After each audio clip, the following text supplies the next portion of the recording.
Mas maliit yung bago nila, pero mas advanced yung technology na ginamit. Hello guys, so ito yung sound while nasa labas ako, close yung doors, close yung windows. Ever since nag-start ako dito sa TikTok, Boya microphone na talaga yung pinagkakatiwalaan ko. Pero ngayon, naglabas sila ng bagong microphone na mas advanced. So it comes with a case na unlike this one, todo na to. And look at this guys. Look at the difference. Mas maliit yung bago nila, pero mas advanced yung technology na ginamit. Mas malaki pa nga yung thumb ko dito, so you can wear it over or under your clothes na hindi masyadong napapansin.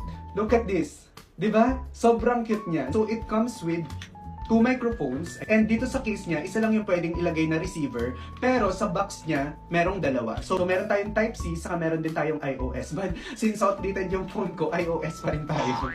Meron na siyang kasamang charging case na merong battery life na 24 hours. Tapos, yung battery life naman ng microphone, meron siyang 6 hours each. Unlike this one, wala kasi itong charging case. Every after nagla-live ako, china-charge ko to. Minsan nakakalimutan ko pa nga.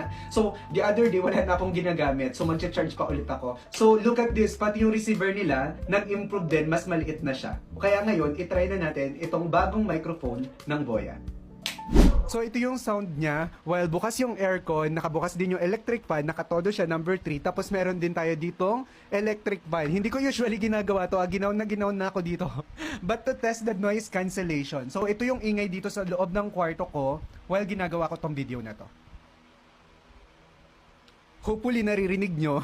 Just to test the noise cancellation. So, once na naka-blue kasi yung ilaw niya, hindi naka-activate yung noise cancellation. Once na mag-green na to, ayan, activated na yung noise cancellation. Hindi ko pa natetest to actually, ngayon pa lang. So hopefully mas luminaw and mas naging clear yung voice ko.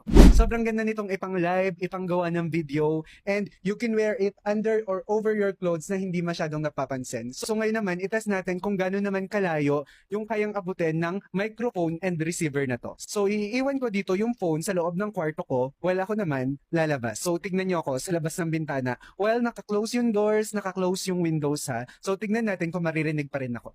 So guys, sa labas ako, tignan natin kung gaano kalayo yung kayang abutin ng microphone na to. So, panoorin nyo ako dun. Hello guys, so ito yung sound while nasa labas ako, close yung doors, close yung windows. So, lalayo pa ako.